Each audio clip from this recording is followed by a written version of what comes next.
বললাম যে ওর সাথে তোমার কি কোনো এরকম প্রেমের সম্পর্ক বা এগুলো তুমি বুঝো কিনা। মনের কথা বের করার জন্য আমি বললাম যে এই ছেলেটা যেহেতু তোমার সাথে এটা করেছে, ও যদি মুসলিম হয়ে যায়, ওকে যদি বলি যে আমাদের এই মেয়েকে বিয়ে করতে হবে, তুমি কি ওর সাথে বিয়ে বসবা? বললো না না, ওর সাথে আমি বিয়ে বসবো কেন, ওর সাথে আমি বিয়ে বসবো না। সে খুব স্ট্রংলি কথা বললো। এজারে কিন্তু আসামি করা হয়েছে তিনজনকে, লোকনাথ, সঞ্জিত আর হলো জয়। মানে জয়কে এক নম্বর, তারপরে পর্যায়ক্রমে লোকনাথ এবং সঞ্জিতকে করা হয়েছে। কিন্তু ওই যে মহিলা, ওই যার কথা মেয়ের বাপ বললো একটু আগে, যে নিয়মিত মহিলা ভিডিও কলে কথাবার্তা বলতো, মেয়েকে কনভিন্স করার চেষ্টা করতো, মেয়ে নিজেও বলেছে এটা, যে উনি খুব আন্তরিকতা দেখাইতো বলি, মানে ওই মহিলার আন্তরিকতার কারণেই ওই পরিবারের সাথে বেশি ঘনিষ্ঠতা তৈরি হয়। তো এই জন্য আসামির মধ্যে তাকেও এজারভুক্ত করা দরকার ছিল। এরপরে মেয়ের চেইনও ছিনে নিচ্ছে, এটাও এজারের মধ্যে নাই। তো এটাও যুক্ত থাকা দরকার ছিল আর কি। আমি ওসি সাহেবের সাথে যখন বৈঠকটা করি, ওই আমি ওখানে পৌঁছার আগেই আলহামদুলিল্লাহ ওসি সাহেব আসামিকে মামলা দিয়ে কোর্টে চালান করে দিয়েছিলেন। তো আমি ওখানে পৌঁছার পর বৈঠক করলাম এবং ওনারা বললেন যে আমরা আইনানুগ ব্যবস্থা নেবো, কোনো ত্রুটি করবো না, কারণ 24 পরবর্তী বাংলাদেশে এই ধরনের ঘটনা ঘটছে এবং এটা আমরা একেবারে সুষ্ঠুভাবেই সবকিছু করবো, আপনারা টেনশন করেন না। তো আমরা ওসি সাহেবের কথা আশ্বস্ত হলাম। পরে আমি যখন বের হয়ে আসবো তখন আমার কাছে মনে হলো একটু মেয়েটার সাথে দেখা করে যাই। তখন আমি বললাম যে ভাই একটু আমি দেখা করতে চাচ্ছি। তখন বললো এত মানুষ গেলে তো আরো নার্ভাস হবে, লজ্জা পাবে, ই হবে, যেহেতু ছোট মানুষ, আপনারা একজন যান। তখন আমি ওই যে আহমদ সাদিকুর রহমান, যার মোবাইল এখন লাইভ হচ্ছে, ওনাকে আমি বললাম যে ওনাকে একটু সাথে নিতে চাচ্ছি। আমি তো ওনাকে সাথে নিলাম, আমার সাথে আরো কয়েকজন অফিসার গেল এবং মহিলা পুলিশ ওখানে আগে থেকেই ছিল। ওই যে নারী শিশুদেরকে রাখার জন্য আলাদা একটা ঘর থাকে না থানার মাঝখানে, ওই ঘরটার মধ্যে, এটা স্পেশাল একটা ঘর, ওই ঘরের মাঝখানে। তো মেয়ের মাকেও ওখানে যে পেলাম। তো আমরা যখন ওখানে পৌঁছে গেছি, মেয়েটা মরার মতো পড়ে আছে, আমাদের উপস্থিতি টের পাইনি। মহিলা পুলিশ জোরে জোরে তাকে ডাকতেছিল।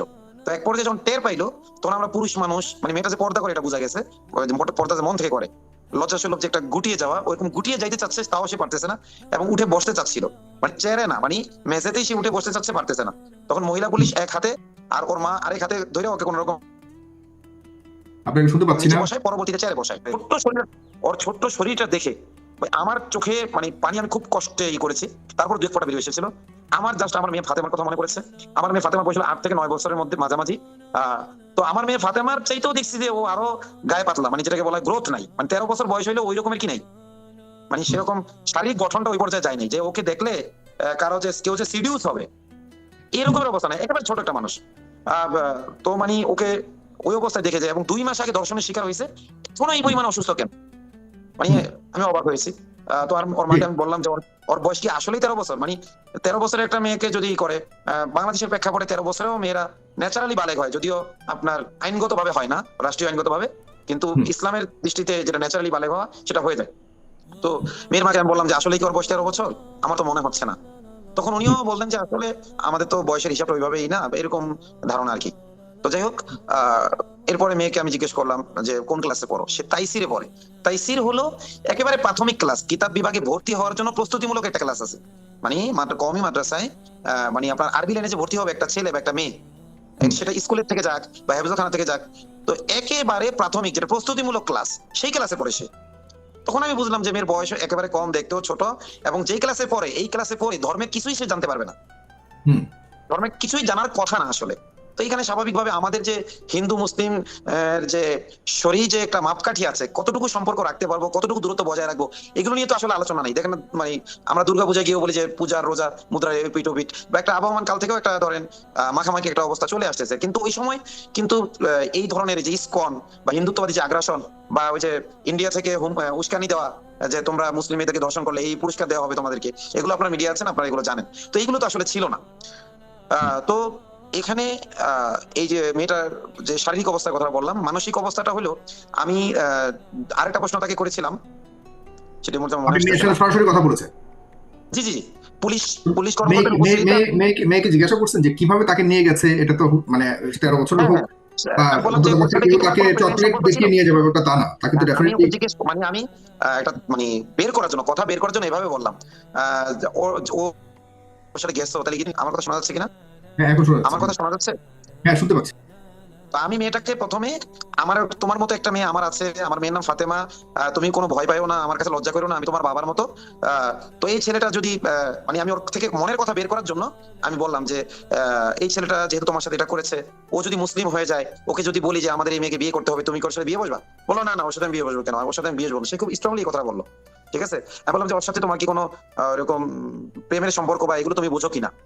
তো ওর ওই বডি ল্যাঙ্গুয়েজে বোঝা গেল যে এই কথার উত্তরও দেয়নি, মনে হয় এগুলো আসলে বোঝে কি বোঝে না এটা আমি ক্লিয়ার না, মানে প্রেম প্রীতির বিষয়টাও আসলে বোঝে কিনা। তখন আমি বললাম যে ও তোমাকে এই পর্যন্ত নিয়ে যেতে পারলো কিভাবে? তো বললো যে উনি আমাকে লুডো খেলতে ডাকতো ওই যে লোকনাথের ঘরে। লোকনাথ তো ভাই নাকি আপনার প্রতিবেশী?